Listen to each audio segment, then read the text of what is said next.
तो hello guys, आप सभी का स्वागत है एक और नई वीडियो में। इस वीडियो में हम बात करने वाले हैं पेंगुइन सीरीज के बारे में जो 2024 में comes out from their DC universe. तो इस मूवी में हमें क्या-क्या देखने को मिलता है और क्या-क्या हम इससे एक्सपेक्ट कर सकते हैं from their other further movies that come after the Penguin show. And I will say that is the movie is a fabulous and I will see the criminal show at like that, so very fantastic. तो अब बात कर लेते हैं कि आप penguin series जब देखने वाले हो उसमें आपको क्या-क्या पता होना चाहिए जिससे आप कंफ्यूज ना हो। But over the movie is so fabulous. I think जो इसकी फैसिनेटिंग थिंग्स है वो हमें देखने को मिलती है कि जो पेंगुइन है, पेंगुइन अपना अगला जो मूव है वो क्या बोल सकता है हमें भी नहीं पता होता है इस शो को देखते टाइम पे। अगर आप इस शो को देखोगे तो आपको भी नहीं पता लगेगा कि पेंगुइन अगला जो बात कहने वाला है वो क्या कहेगा, किस पे कहेगा और किससे कहेगा। So that is the most anticipated thing about the penguin, जो हम जैसे कह सकते हो हम इस चीज को विटनेस करते हैं इस शो में। तो मैं आपको रेकमेंड करूंगा, अगर आपने पेंगुइन सीजन 1 देखना है उससे पहले आप 2004 में या 5 में आई हुई बैटमैन की मूवी देख लेना, बैटमैन बिगिंस करके। उससे आपको क्लियर हो जाएगा all of the thing about the penguin कि पेंगुइन क्या है। और अगर कुछ भी कंफ्यूजन होगी कि मीन्स क्या है कि बैटमैन जब एंड होता है तो उसके बाद जो हमारा पेंगुइन सीजन है वो टेक प्लेस करता है। अगर आप चाहो तो बैटमैन सीरीज भी स्किप कर सकते हो, आप डायरेक्ट पेंगुइन के ऊपर जंप कर सकते हो। But if you know how they come in the Batman and DCU universe, so you must watch the Batman movie. Batman Begins come in 2025.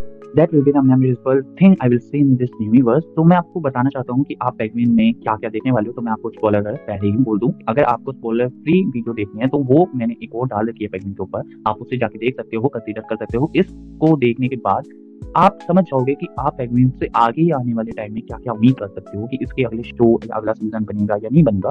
तो टॉकिंग अबाउट फर्स्ट कि जो पेंगुइन शो हमें दिखाने वाले हैं ये अब डीसी यूनिवर्स की जो मैथ सेगमेंट की आने वाली है, तो हम इस पेंगुइन में हमें क्या-क्या दिखा है तो हम देखता हूँ तो स्टार्ट कर देते हैं।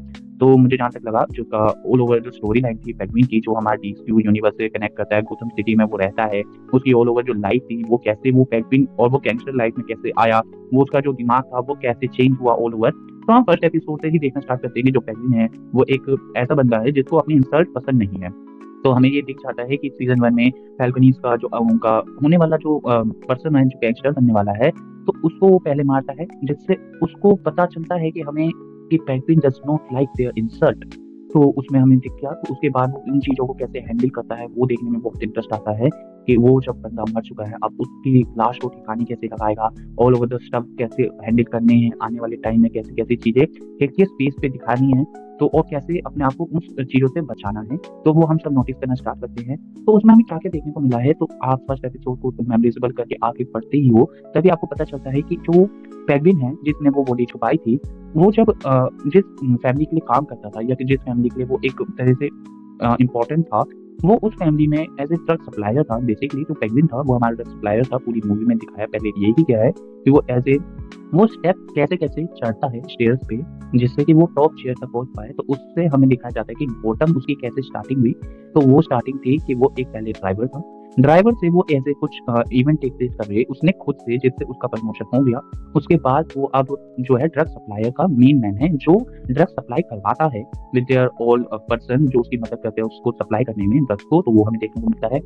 और इसमें हमें जो पेंगुइन का जो कैरेक्टर है, मैं कैरेक्टर के ऊपर ज़रूर बात करना चाहूँगा। जो ऑल ओवर जो सीज़न है उसमें हमें हर एक एपिसोड में उसके कैरेक्टर को और अच्छे से जान पाते हैं कि उसकी जो चाइल्डहुड पर्सनैलिटी थी वो कैसी थी और वो बचपन से ही वो ऐसा था, वो हमें दिखाया जाता है। कुछ लगता है कि कुछ ऐसा होता है कि बच्चों के साथ जो वो चेंज लाते हैं किसी की भी लाइफ में। तो पर हमें ये देखने को मिलता है जो पेंगुइन था, it will same at the childhood at the present time. वो बंदा जो है बचपन से ही वो किसी की फिक्र नहीं करता है, वो बस अपने लिए जीता है। हमें ये पता चल जाता है इस सीजन को देखते हुए, और आप इस सीजन के एंड में आते आते आपको पता चल जाएगा। अगर आप देख रहे हो तो आपको ये पता तो चल गया होगा कि वो किसी को भी मार सकता है, उसके लिए कोई भी मैटर नहीं करता।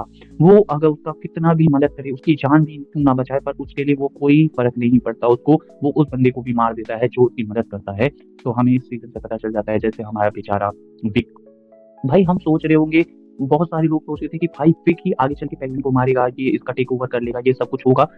बट पेंगुइन इज भाई उससे भी 2 कदम आगे है। वो विक को पहले ही मार देता है जिससे वो आगे चल के उसका टेक ओवर ना कर ले। जो उसने औरों के साथ किया, जो उसने अपनी फैमिली के साथ किया, जो उसने और औरों की फैमिली के साथ करवाया, कि जो उससे नीचे के लोग थे उन्होंने अपर मैन को मार के वो उसकी सीटों पे आ गए, वो सब अपने अब मेन लीडर बन चुके हैं, वो सब दिखाया। तो वो नहीं चाहता है कि विक भी उसके साथ ऐसा ही करे।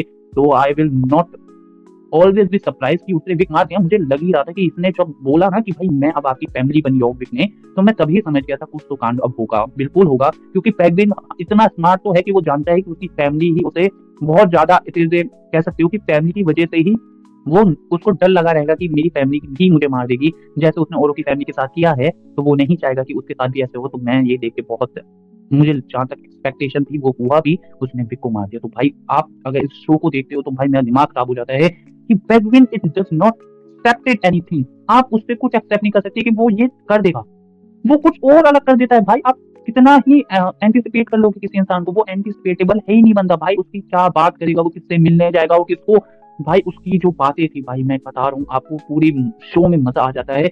जैसे वो बात करता है, किसी को भी कन्वेंस करने की इतनी पावर भाई उसकी बातों में, ऐसा है कि आप खुद कन्वेंस होने लग जाओगे एक टाइम तक। और जब तक अगर आप लास्ट एपिसोड ना देखो तब भी आप एक तरह से कनेक्टेड फील करते हो पेंगुइन के साथ कि भाई ये थोड़ा वैसा था कि लो ग्रेड था, इसने अपनी पूरी जिंदगी में बहुत टेंशन फील करी और बहुत ज्यादा अपने आप को डाउन ग्रेड समझने की कोशिश करता था, और उसको वहां से निकलना था और इसे ऐसे सीट पे पहुंचना था, ऐसे एम्पायर खड़ा करना था जिसमें वो रूल करे। तो वो मुझे देखने को मिलता है कि भाई वो बंदा कुछ भी कर सकता है, कुछ भी, वो किसी के सामने कुछ भी बोल सकता है, वो कन्विंस हो जाता है। और उसकी जो बातें होती है ना भाई, मैं खुद बता रहा हूँ, मैं खुद कन्विंस होने लग गया एक टाइम पे। जब तक मैंने उसके चाइल्डहुड मेमोरीज को नहीं देखा तब मुझे समझ आया भाई साहब ये तो पहले से ही ऐसा है। That will be the most dangerous part in I never seen in my life। भाई वो पेंगुइन की जो होल वो स्टोरी बताई इसमें भाई बहुत अच्छी थी, मुझे बहुत पसंद आई। उसकी मदर का रोल जो उसने निभाया, उसकी मदर ने जो रोल निभाया वो भी बहुत अच्छा लगा। और मुझे जहाँ तक पता चला कि भाई पेंगुइन भी किसी चीज की परवाह नहीं है, ना ही इनफैक्ट उसकी अपनी मदर की उसे चिंता थी। तो वो एक सीन में जब उसकी फिंगर काटने वाले होते हैं मदर की, और उससे कहते हैं कि तू सच बोल दे वरना उसकी मदर की फिंगर काट देंगे, तब भी वो सच बोलने को तैयार नहीं होता। भाई मैं बता रहा हूँ ये बंदा कुछ भी कर सकता है और किसी को भी, मतलब ये मानना ही नहीं चाहता, ये डिनायल नेचर में है ही नहीं कि ये चाहता ही नहीं कि मैं गलत हूँ, ये कभी नहीं मानना चाहता है। तो ये चीज देखते हुए मुझे बहुत ऐसा लगा कि भाई that is a person that did not accept that do something wrong in their life, that was witnessed by me in this season of Penguin। तो अब बात कर लेते हैं कि आपने उसकी मदर का रोल जान लिया। जो मदर रोल है बहुत सिग्निफिकेंट है इस पूरी सीरीज में, मुझे बहुत पसंद आता है उसकी मदर का भी रोल, कि वो कैसे टेक प्लेस करती है, उसकी जो पूरी होल स्टोरी होती है वो डिफाइन करते हैं कि वो किस कंडीशन से किस कंडीशन पे पहुंची, और उस कंडीशन पे पहुंचने की वजह क्या थी, वो वजह कौन था। भाई मुझे तो हैरानी हुई जब भाई बंदे की माँ ने उससे जब पूछा भी कि मेरे बच्चे कहाँ हैं, और वो जब बोलता है कि वो मूवी देख रहे होंगे, वो एंजॉय कर रहे हैं और मैं नहीं चाहता उनके साथ, तो मैं घर आ गया, और वो उनको सच भी नहीं बता रहा कि उसने उनको टनल के अंदर बंद कर दिया। भाई भाई मैं क्या बोलूं, जो पेंगुइन सीजन था बहुत अच्छा लगा मुझे अभी तक। अब इससे उम्मीद की जा रही है कि बैटमैन 2 में जब हम बैटमैन को उससे मारते हुए देखेंगे ना, अलग से एक्साइटमेंट फील होगी कि हाँ भाई तोड़ इसकी टांगे, तोड़ इसकी हाथ, तोड़ इसकी गुद्दी तोड़ दे, इसको मार अच्छे से। भाई इसने जो जो किया है ना वो एक्सेप्टेबल है कि इसके साथ यही होना चाहिए। आप भी एक्सेप्ट करने लग जाओगे जैसे आपने सीजन का लास्ट देख लिया ना। तो भाई मैंने कहा ये बंदा भाई किसी को भी मार सकता है, तो कुछ भी कर सकता है। तो भाई ये चीजें मैंने देखी पेंगुइन सीजन देखते हुए टाइम पे। अब हम बात कर लेते हैं हमारी सोफिया की। सोफिया जिगान थे, उसने अपने आप को इंट्रोड्यूस किया था, तो मुझे सोफिया का बहुत अच्छा रोल लगा। भाई मैं आप सभी को बताऊंगा, अगर आप रेकमेंड करोगे पेंगुइन को तो बहुत अच्छा भी है, क्योंकि आप जो एज ए कोई भी इंसान अगर अच्छा होता है और वो कुछ अच्छा करना चाहता है तो उसकी सोसाइटी में वो उसे एक्सेप्ट नहीं करते हैं और उसे गलत दिखाने का पूरा फोर्स करते हैं कि इसे गलत दिखा दो और इसे एज ए बैक डोर में रख दो, और जिससे कि सारे जो ब्लेम है हम इसके ऊपर कर देंगे और हम सिर्फ बाइक से प्लेएबल गेम खेल पाएंगे इन द होल सोसाइटी। तो हम इसमें सोफिया को भी ऐसे ही देख पाते हैं कि जो बंदी हम जो पहले सोचे थे कि वो गलत होगी, उसने ऐसा कुछ भी किया होगा, वो हैंकमैन भी होगी, उसने औरतों को भी मारा होगा, उसका जैसा नेचर उस टाइम पे जब हमसे इंट्रोड्यूस कराई जाती है सोफिया, तो हमें लगता है कि हाँ ये शायद से ऐसा इंट्रोवर्ट जो सोफिया हैंकमैन है, तो वो भी देखने में बहुत इंटरेस्ट आता है कि लगता है यार कि वो सोफिया जो है एक हैंकमैन हो सकती है, क्योंकि उसका इंट्रोवर्ट नेचर ऐसा डिफाइन करता है, उसकी जो चीजें वो करती है ऐसा लगता है कि वो हैंकमैन ही है जब तक हमें उसकी स्टोरी नहीं बताई जाती। आप भी इससे एग्री करोगे कि जो सोफिया की स्टोरी बताई हमें पेंगुइन में, बहुत ही मुझे सबसे ज्यादा अच्छी जो स्टोरी टेलिंग लगी वो सोफिया के साथ लगा। पर जो हम सोचे थे कि पेंगुइन के साथ गलत सबसे ज्यादा हुआ है स्टार्टिंग में, पेंगुइन की सीरीज जब स्टार्ट हुई थी तब हम सोचे थे कि जो पेंगुइन है जो हमारा पेंगुइन के साथ अभी तक जो भी इवेंट टेक प्लेस हुआ है उसके साथ वर्स्ट केस हुआ है पेंगुइन के साथ। पर हम जब सोफिया की स्टोरी जानते हैं तब हमें रियलाइज होता है कि सबसे ज्यादा जो एक तरह से रॉन्ग गेम प्ले स्टार्ट हुआ किसके साथ, सोफिया के साथ। और उसकी वजह कौन था, उसके फादर खुद। जो उसके फादर उसे चाहते थे कि वो अगली बिजनेस या वे कह सकते हो फैमिली की हेड बने, और वो अब फादर उसे एक प्रिजन में डाल देते हैं, आर्कम असाइलम में बल्कि, और उसके डॉक्टरों को पैसे देके उसका बाहर ना निकलने देना, ये बहुत अच्छा लगता है मुझे देखते हुए कि उसकी जो स्टोरी टेलिंग थी, जो आर्कम में उसने अपना वक्त बिताया और वो कैसे उससे रिकवर और कवर अप हुई और वो वहां से कैसे निकली भाई। मैं खुद एक टाइम पे बहुत ऐसा इमोशनल हो गया था सोफिया के रिलेटेड कि भाई जो बंदी थी उसका जो रोल था भाई बहुत सिग्निफिकेंट भाई ऑसम। मैं कहना चाहूंगा मैं पैगविन से भी ऊपर सोफिया को रखना चाहूंगा। अगर भाई कोई भी ऐसा केस बनता है ना कि भाई तुम चाहो कि इस बंदे को बचाना चाहिए तो आप भी चाहोगे कि भाई सोफिया बच जाए, पैगविन को मार दो भाई, बैटमैन तो उसे मार दे बस सोफिया बच जाए। मतलब ऐसा क्या लगता है ना कि वो आर्कम असैलम से अगर वापस चली गई है तो मुझे भी लगता है कि भाई वो आर्कम असैलम में गई है तो अब वो सच में शायद से हैंकमैन बन के ही वापस आए। भाई मुझे सबसे बुरा तो सोफिया के लिए लगेगा अगर बाय चांस आप खुद सोचो यार बंदा 2 बार असैलम में चले गया है और वहां से अब वो जब निकल के आएगी तो वो सच में कहीं हैंकमैन ना बन जाए। मुझे बहुत ऐसा लग रहा है कि जो अब हमारी सोफिया है वो सच में हैंकमैन ना बन जाए, तो मुझे इस चीज का डर भी है।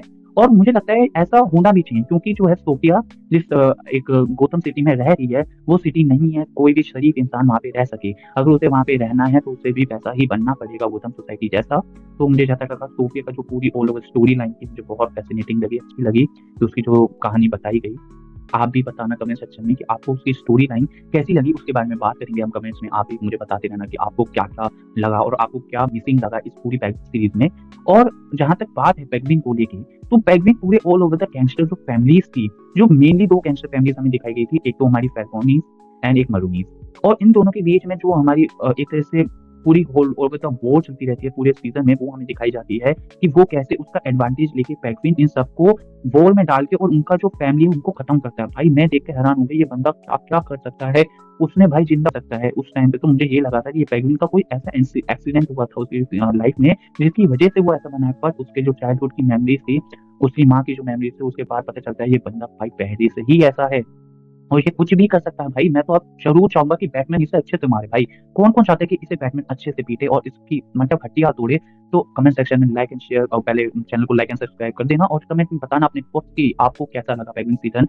अगर वन आपने देखा नहीं है तो अभी तक नहीं देखा है तो आपको कुछ ना कुछ स्टोरी तो पता चल गई है कि ओलिवर स्टोरी कैसी है, तो आप जाके इसे जरूर चेकआउट करना। और अगर आपने 2024 का बैटमैन सीजन नहीं देखा please go and check it out. And that's all for today. I will see you in the next video and take care of your family and friends. I will see you soon and bye bye.